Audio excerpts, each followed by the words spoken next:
Well, how we doing, folks? Today we're back in a new vehicle.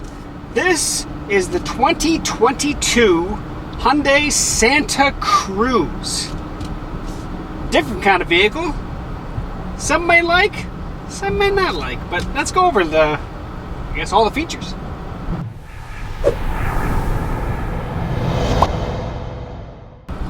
Welcome back, ladies and gentlemen, to techgooch. This is another automotive review. This is the 2022 Hyundai Santa Cruz. Like I said, this is the limited all-wheel drive model, which may be different than the one maybe if you are looking at this vehicle. But all of my information or review materials is going to be basically out of this vehicle specifically. Now, this vehicle is best put, in my opinion, by one of my friends. I gave her and her husband a ride. She explained the vehicle as the mullet of vehicles. And I could not have said it better myself. There are some people that don't like mullets, maybe in fact hate them. And there are some people that love mullets. And it's a lifestyle choice, kind of. That's where this vehicle sits, right? It's like that. It's an El Camino. It's a modern trucky car. Santa Cruz is unique, and everybody that I brought it up to, most of which said Santa Cruz. Which one's that? I would explain. Oh, it's the sedan. It has the truck body on the back. Oh, that one. And some, part of them were like, I don't know why they brought that out.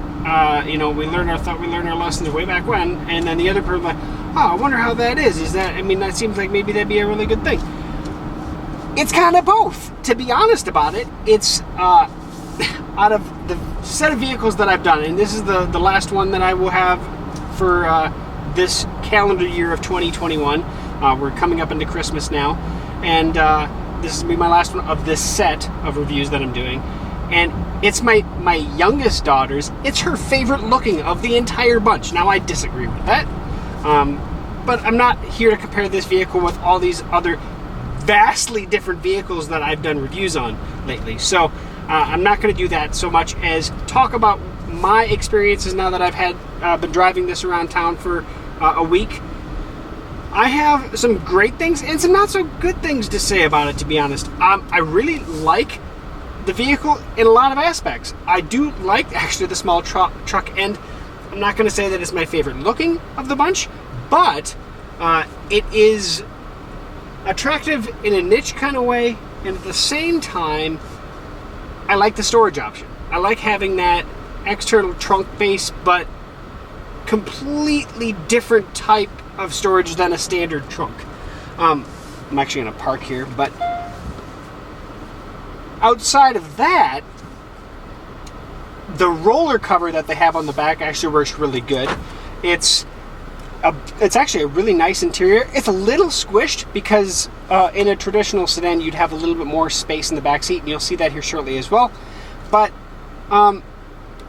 aside from all those little things in there, there's a lot to like about it. The actual viewing space, I thought it was going to actually be worse. So I can actually see around my vehicle, and there's not a whole lot of really bad blind spots. The worst blind spot is the large pillar between the back and the back seat window. That's probably the worst blind spot of the set, which isn't bad, to be honest about it. But it's not. It's not great, but it's not perfect. Maybe is the best way to put it. But actually, not bad for what it is. I was impressed by how low I sit to the ground and everything, and how everything is. There's basically a really thin, narrow rear window. I was impressed by how much I was able to actually view out of it.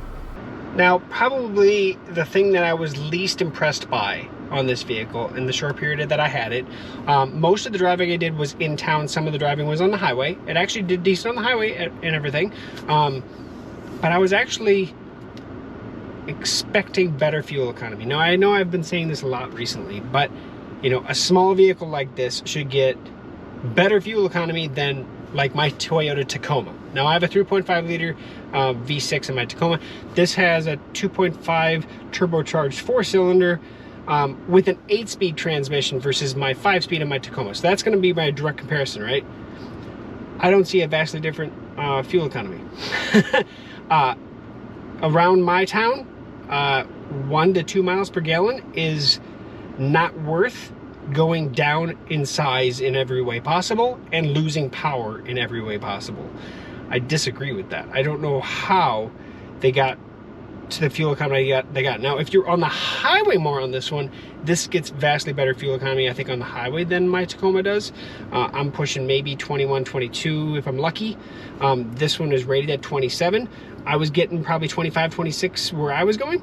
And of course it's colder outside. So yes, it is definitely better on the highway, but in town, I'm not seeing it. I'm not seeing a vast improvement at all. And I think it's rated 18 or 19 in town.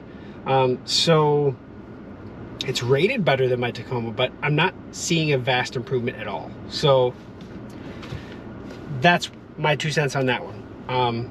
But let's go ahead and let's do a walk around the vehicle. Let's see the outside so you can see what it looks like, and then we'll look at the interior, and then we'll kind of wrap things up.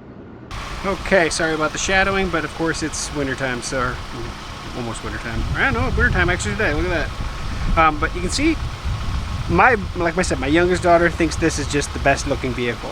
I will say a little bit here shortly about the cameras, but we do have our 360 camera up front here just as we're going around, and of course kind of on the side of the mirrors, almost on the side, which that does make a difference on some things, and I'll show you that here shortly. But good, it's kind of a sagey green, right? The back side here, which we'll come back to here shortly, 2.5 turbocharged. But that's what she looks like all the way around. To be honest, a good looking vehicle. I think it's a really good looking vehicle. LED headlights. I'm going to say this real quick while we're here, and I'm going to show you a picture probably while I'm talking about it. These driving lights are nice and bright, but these angles that you kind of get here, I don't know why you get this kind of V on the road. That one of my friends, I can't drive this. I don't think I could be able to drive this just because it would drive me insane what the headlights look like on the road. And hopefully the pictures that I'm showing now show that. But yeah, otherwise it looks like a really neat vehicle. All right, let's go into it.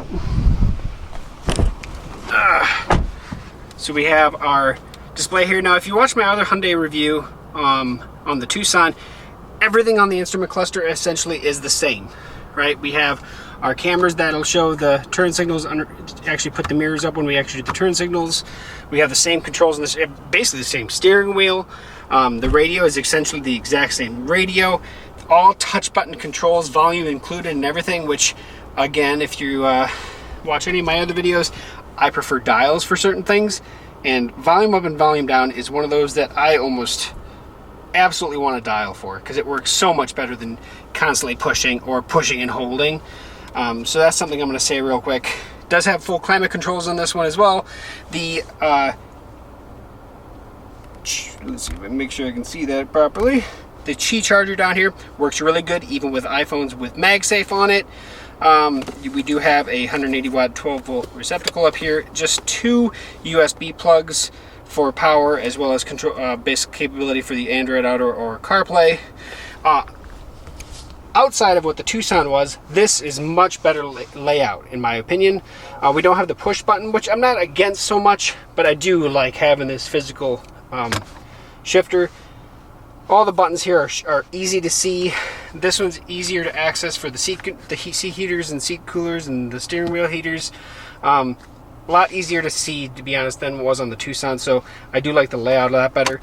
We do have a nice little cubby here, but there are no power pieces in there. And then we'll show the back seat here in a second.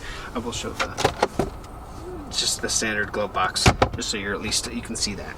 So I do like it. And then above as well, we do have our standard stuff, our lights, things like that. And then this does have a sunroof as well, which is controlled here.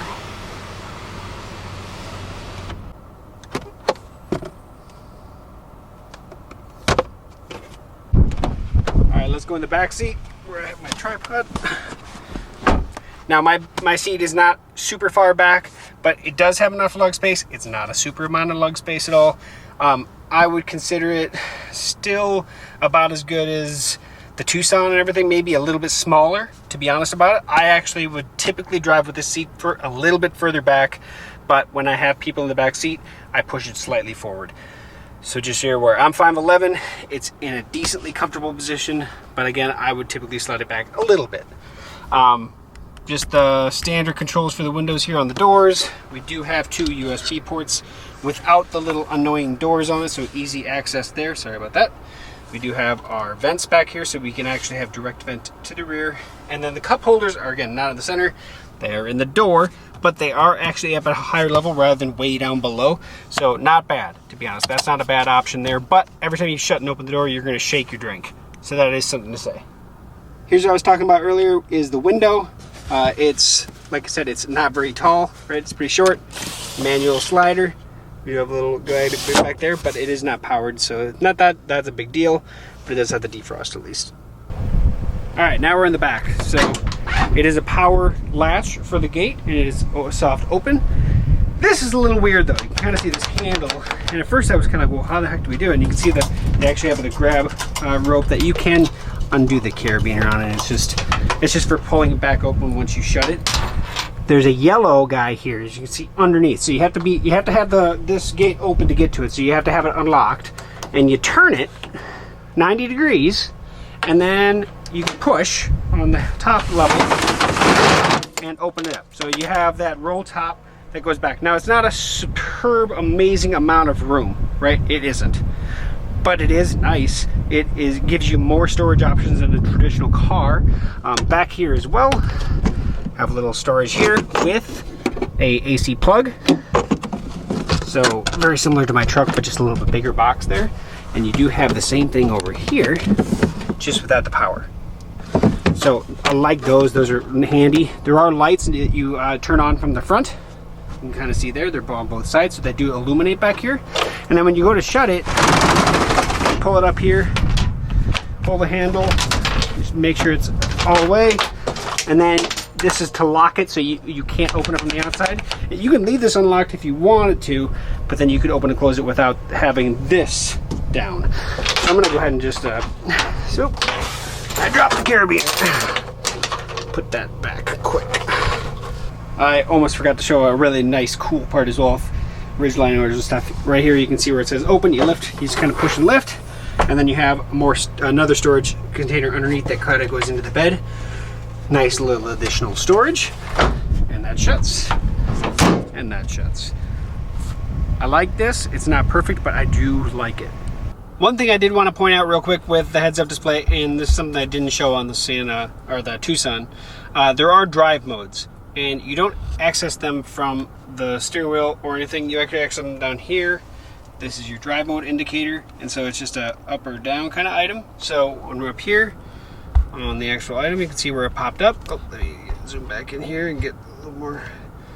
You can go down to sport mode, smart mode, snow mode, right? And it'll change how the handling of the shifting and everything like that's going to obviously operate. So this isn't a crazy super fast vehicle, but it does have that capability. Put it in sport mode, it'll act a little more sporty. Okay, so where this vehicle sits, like I said, this is all-wheel drive model limited series, so you have all the leather, all the niceties, right? Where this sits in the lineup, prices out at $41,500, and that's obviously depending on where you have it delivered, right? So depending on your local, it may be off a little bit, but that's where this one currently sits, where I am. I don't know. The nice thing about it is you get that truck feel, the truck look kind of, but even smaller than the older Ford Ranger and Chevy S10s, right? Now I was an S10 owner. I actually owned 2 S10s when I was younger, two-wheel drive and then a 4-wheel drive model. And I loved that truck. For 1 to 2 people, it was fantastic. I have another buddy that had an S10. I have my brother actually had 2 S10s in his life too. That small truck, which has almost gone away completely. This is smaller, but it's a lot more amenities, right? Now I know I can complain about certain things that maybe some people won't complain about, but that's up to you. And this, of course, this is my review of the product and things that I would like to see them work on. I could see this being a fantastic vehicle with a hybrid powertrain.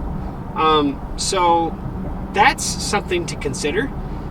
But as it currently sits at what it is and the size it is specifically for my family, I have a family of 4. It's a little small for what it's kind of set to do, right? I actually like it. There's a lot I like about it, but there are those few features that just aren't quite right for me. And another one I definitely wanted to point out real quick, one that actually ticked me off a little bit while I was driving the second day I had it and the 4th day I had it.